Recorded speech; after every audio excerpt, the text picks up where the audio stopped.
Recording in progress.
நீங்கள் இணைந்திருப்பது சங்கமம் வானொலி, destiny in Jesus Christ, Tamil கிறிஸ்தவ வானொலி, கனேடிய மண்ணிலிருந்து ஒலிபரப்பாகிறது.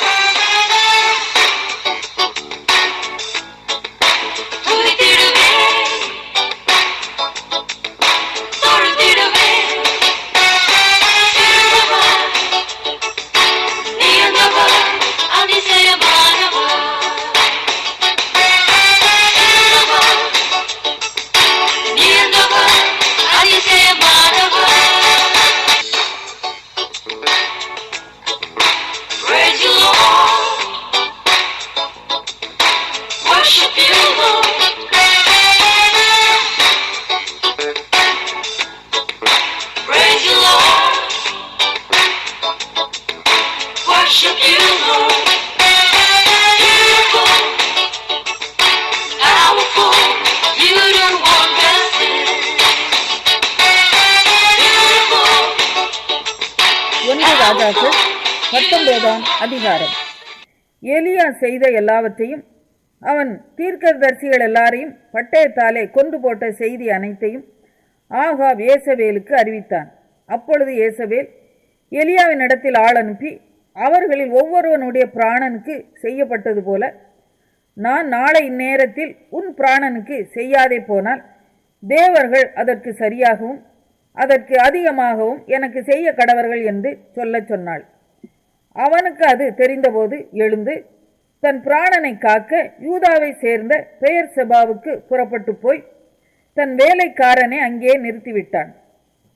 அவன் வனாந்தரத்தில் ஒரு நாள் பிரயாணம் போய் ஒரு சூரை செடியின் கீழ் உட்கார்ந்து தான் சாக வேண்டும் என்று கோரி, போதும் கர்த்தாவே, என் ஆத்துமாவை எடுத்துக்கொள்ளும், நான் என் பிதாக்களை பார்க்கிலும் நல்லவன் அல்ல என்று சொல்லி ஒரு சூரை செடியின் கீழ் படுத்துக்கொண்டு நித்திரை பண்ணினான். அப்பொழுது ஒரு தூதன் அவனை தட்டி எழுப்பி, எழுந்திருந்து போஜனம் பண்ணு என்றான்.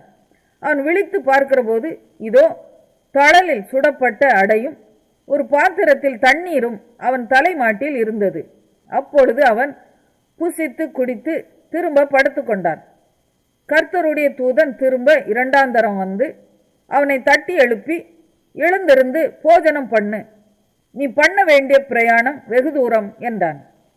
அப்பொழுது அவன் எழுந்திருந்து புசித்து குடித்து அந்த போஜனத்தின் பலத்தினால் 40 நாள் இரவு பகல் ஓரேப் என்னும் தேவனுடைய பர்வதம் மட்டும் நடந்து போனான். அங்கே அவன் ஒரு கெபிக்குள் போய் தங்கினான். இதோ கர்த்தருடைய வார்த்தை அவனுக்கு உண்டாகி, அவர், எலியாவே, இங்கே உனக்கு என்ன காரியம் என்றார். அதற்கு அவன், சேனைகளின் தேவனாகிய கர்த்தருக்காக வெகு பக்தி வைராக்கியமாய் இருந்தேன். இஸ்ரவேல் புத்திரர் உமது உடன்படிக்கையை தள்ளிவிட்டார்கள், உம்முடைய பலிபீடங்களை இடித்து உம்முடைய தீர்க்கதரிசிகளை பட்டயத்தினால் கொண்டு போட்டார்கள். நான் ஒருவன் மாத்திரம் மீதியாய் இருக்கிறேன், என் பிராணனையும் வாங்க தேடுகிறார்கள் என்றான். அப்பொழுது அவர், நீ வெளியே வந்து கர்த்தருக்கு முன்பாக பர்வதத்தில் நில் என்றார். அப்பொழுது இதோ கர்த்தர் கடந்து போனார். கர்த்தருக்கு முன்பாக பர்வதங்களை பிளக்கிறதும் கண்மலைகளை உடைக்கிறதுமான பலத்த பெருங்காற்று உண்டாயிற்று. ஆனாலும் அந்த காற்றிலே கர்த்தர் இருக்கவில்லை. காற்றிற்கு பின் பூமி அதிர்ச்சி உண்டாயிற்று. பூமி அதிர்ச்சியிலும் கர்த்தர் இருக்கவில்லை. பூமி அதிர்ச்சிக்கு பின் அக்கினி உண்டாயிற்று. அக்கினியிலும் கர்த்தர் இருக்கவில்லை. அக்கினிக்கு பின் அமர்ந்த மெல்லிய சத்தம் உண்டாயிற்று. அதை எலியா கேட்டபோது தன் சால்வையினால் தன் முகத்தை மூடிக்கொண்டு வெளியே வந்து கெபியின் வாசலில் நின்றான். அப்பொழுது, இதோ எலியாவே, இங்கே உனக்கு என்ன காரியம் என்கிற சத்தம் அவனுக்கு உண்டாயிற்று. அதற்கு அவன், சேனைகளின் தேவனாகிய கர்த்தருக்காக வெகு பக்தி வைராக்கியமாய் இருந்தேன். இஸ்ரவேல் புத்திரர் உமது உடன்படிக்கையை தள்ளிவிட்டார்கள். உம்முடைய பலிபீடங்களை இடித்து உம்முடைய தீர்க்கதரிசிகளை பட்டயத்தினால் கொன்று போட்டார்கள். நான் ஒருவன் மாத்திரம் மீதியாய் இருக்கிறேன். என் பிராணனையும் வாங்க தேடுகிறார்கள் என்றான். அப்பொழுது கர்த்தர் அவனை பார்த்து, நீ தமஸ்குவின் வழியாய் வனாந்தரத்திற்கு திரும்பி போய் ஆசகேலை சீரியாவின் மேல் ராஜாவாக அபிஷேகம் பண்ணி, பின்பு நிம்சியின் குமாரனாகிய யெகூவை இஸ்ரவேலின் மேல் ராஜாவாக அபிஷேகம் பண்ணி, ஆபேல் மெகோலா ஊரானான சாப்பாத்தின் குமாரனாகிய எலிசாவை உன் ஸ்தானத்திலே தீர்க்கதரிசியாக அபிஷேகம் பண்ணு. சம்பவிப்பதாவது, ஆசகேலின் பட்டயத்துக்கு தப்பினவனை யெகூ கொண்டு போடுவான். யெகூவின் பட்டயத்துக்கு தப்பினவனை எலிசா கொண்டு போடுவான்.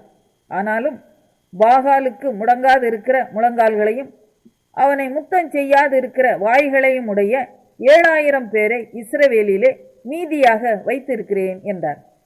அப்படியே அவன் அவ்விடம் விட்டு புறப்பட்டு போய் 12 ஏர் பூட்டி உழுத சாப்பாத்தின் குமாரனாகிய எலிசாவை கண்டான். அவன் 12ஆம் ஏரை ஓட்டிக் கொண்டிருந்தான். எலியா அவன் இருக்கும் இடம் மட்டும் போய் அவன் மேல் தன் சால்வையை போட்டான். அப்பொழுது அவன் மாடுகளை விட்டு எலியாவின் பிறகே ஓடி, நான் என் தகப்பனையும் என் தாயையும் முத்தம் செய்ய உத்தரவு கொடும். அதற்கு பின் உம்மை பின்தொடர்வேன் என்றான். அதற்கு அவன், போய் திரும்பி வா, நான் உனக்கு செய்ததை நினைத்துக்கொள் என்றான்.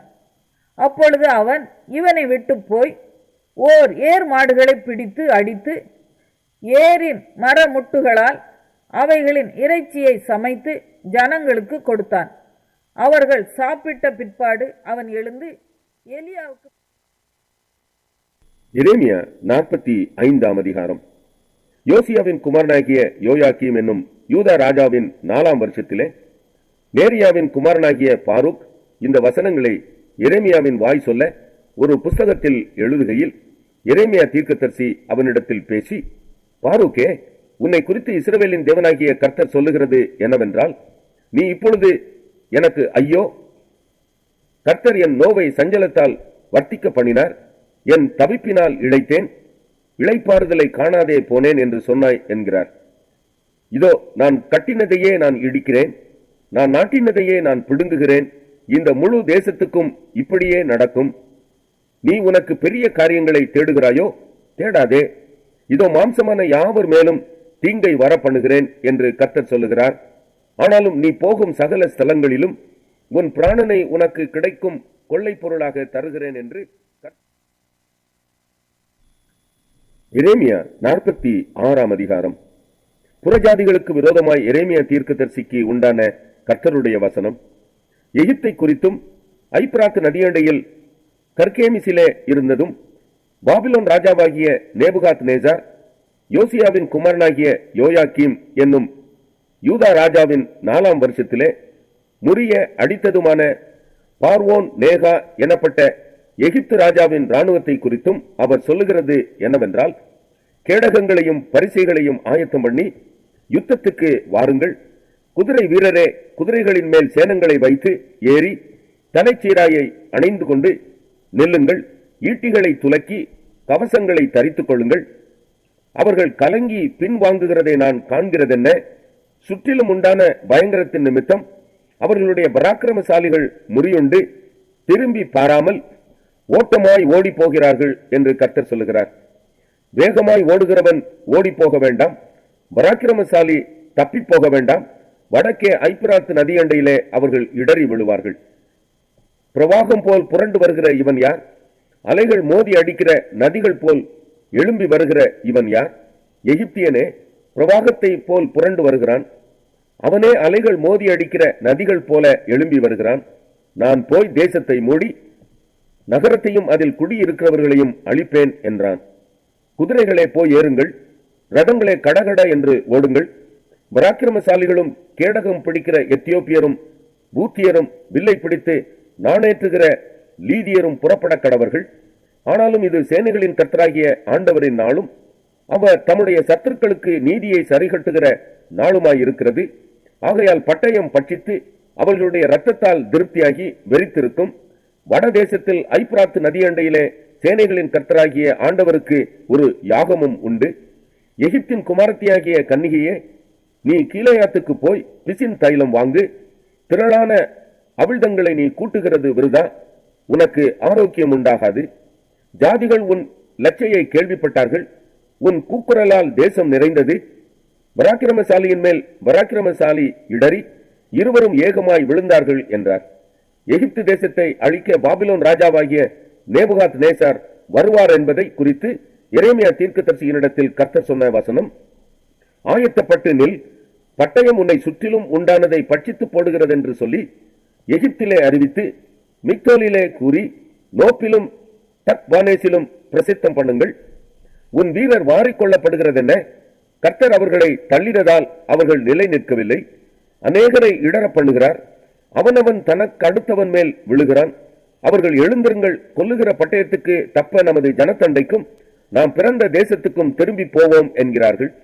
எகிப்தின் ராஜாவாகிய பார்வோன் பாழாக்கப்பட்டான். அவனுக்கு குறித்த காலம் முடிந்ததென்று அங்கே சத்தமிட்டு சொல்லுகிறார்கள்.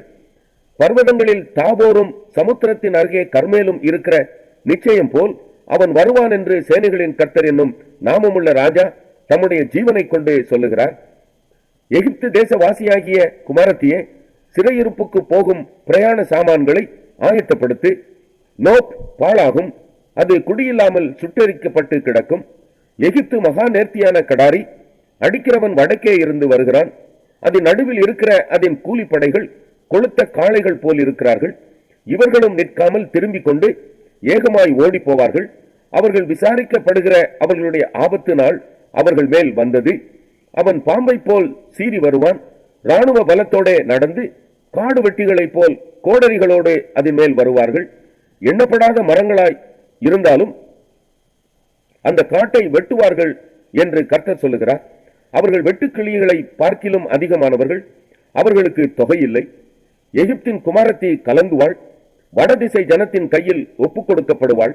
இஸ்ரவேலின் தேவனாகிய சேனைகளின் கர்த்தர் சொல்லுகிறது என்னவென்றால், இதோ நான் நோ என்னும் பட்டணத்தில் உள்ள திரளான ஜனங்களையும் பார்வோனையும் எகிப்தையும் அதன் தேவர்களையும் அதன் ராஜாக்களையும் பார்வோனையும் அவனை நம்பி இருக்கிறவர்களையும் விசாரித்து அவர்கள் பிராணனை வாங்க தேடுகிறவர்களின் கையிலும் பாபிலோன் ராஜாவாகிய நேபுகாத் நேசாரின் கையிலும் அவனுடைய சேவகரின் கையிலும் அவர்களை ஒப்புக் கொடுப்பேன். அதற்கு பின்பு அது பூர்வ காலத்தில் இருந்தது போல் குடியேற்றப்படும் என்று கர்த்தர் சொல்லுகிறார். என் தாசனாகிய யாக்கோபே, நீ பயப்படாதே. இஸ்ரவேலே, நீ கலங்காதே. இதோ நான் உன்னை தூரத்திலும் உன் சந்ததியை அவர்கள் சிறையிருப்பின் தேசத்திலும் இருந்து விடுவித்து ரட்சிப்பேன். அப்பொழுது யாக்கோபு திரும்பி வந்து அமைதியோடும் சாங்கோபாங்கத்தோடும் இருப்பான். அவனை தத்தளிக்க பண்ணுவார் இல்லை. என் தாசனாகிய யாக்கோபே, நீ பயப்படாதே என்று கர்த்தர் சொல்லுகிறார். நான் உன்னுடனே இருக்கிறேன். உன்னை துரத்திவிட்ட எல்லா ஜாதிகளையும் நான் நிர்மூலமாக்குவேன். உன்னையோ நான் நிர்மூலமாக்காமல் உன்னை மட்டாய் கண்டிப்பேன்.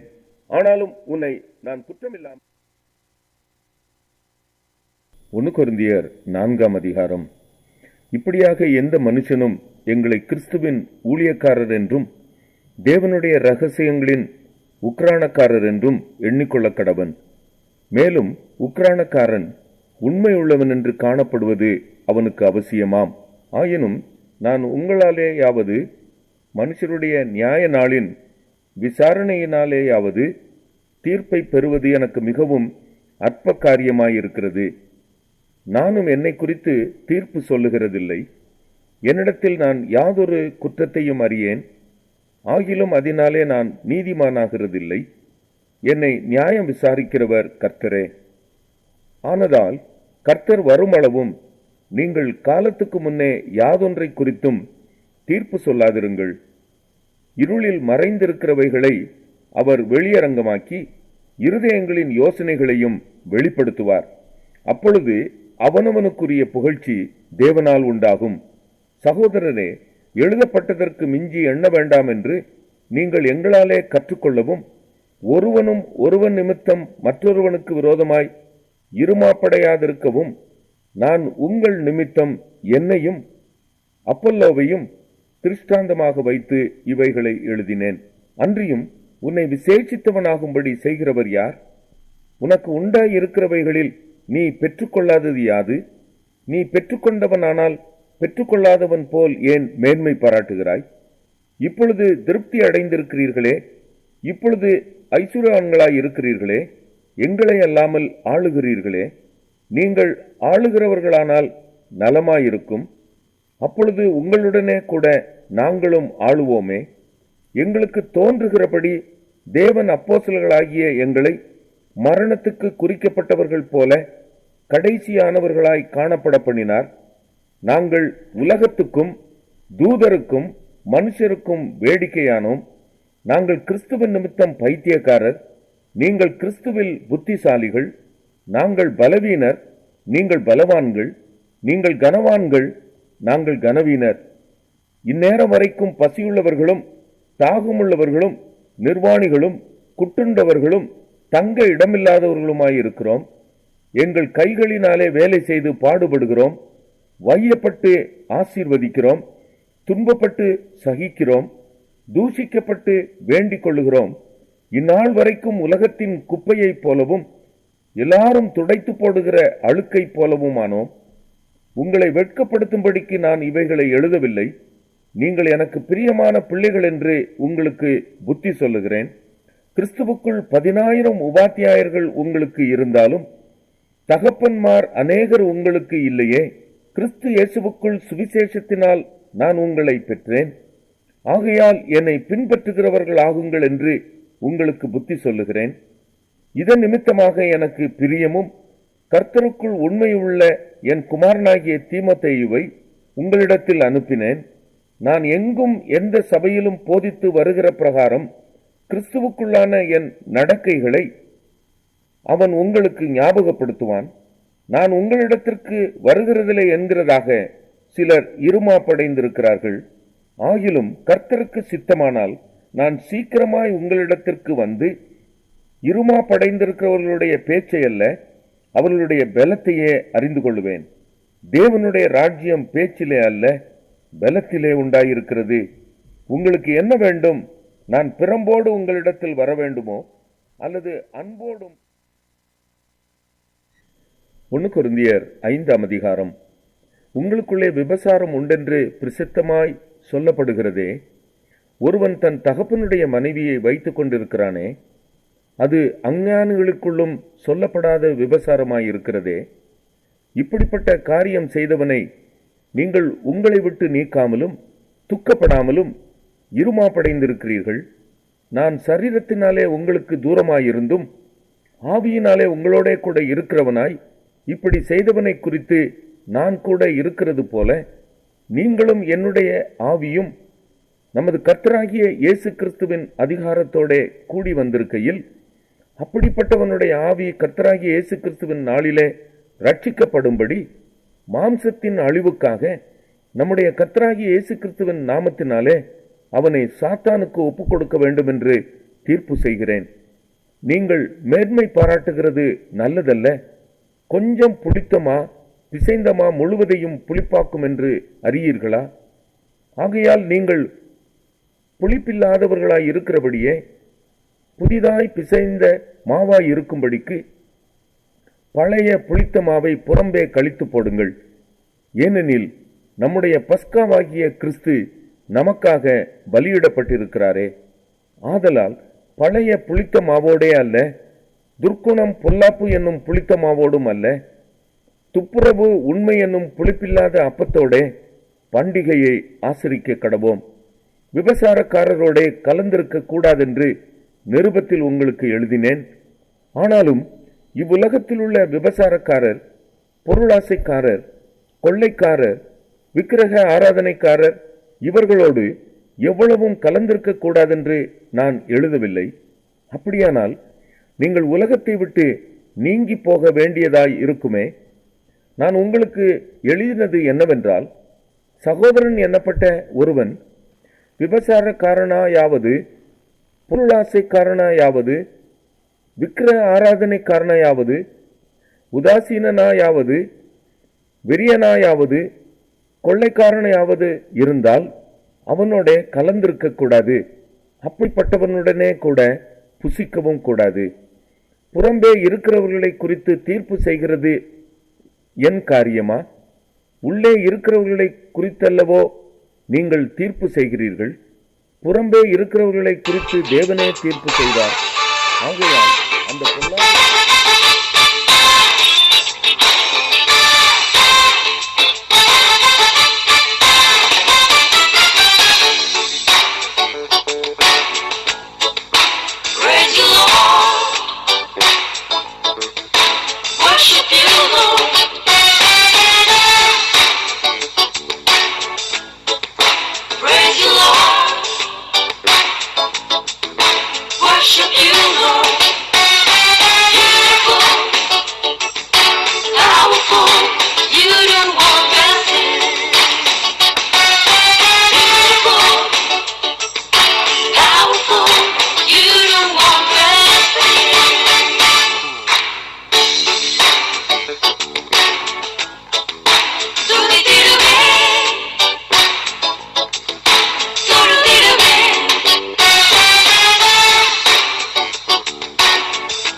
நீங்கள் இணைந்திருப்பது சங்கமம் வானொலி, destiny in Jesus Christ, Tamil கிறிஸ்தவ வானொலி, கனேடிய மண்ணிலிருந்து ஒலிபரப்பாகிறது. மார்க்கு 16:15, மத்தேயு 24:14 வசனத்தின்படி இயேசு சீசர்களை நோக்கி, நீங்கள் உலகெங்கும் போய் சர்வ சிருஷ்டிக்கும் சுவிசேஷத்தை பிரசங்கியுங்கள். ராஜ்யத்தினுடைய இந்த சுவிசேஷம் பூலோகமெங்குமுள்ள சகல ஜாதிகளுக்கும் சாட்சியாக பிரசங்கப்படும். அப்பொழுது முடிவு வரும் என்ற வசனத்தின்படி ஆத்துமாக்களை பரலோகத்தில் சங்கமிக்கும் வானொலி சங்கமம், சங்கமம், சங்கமம்.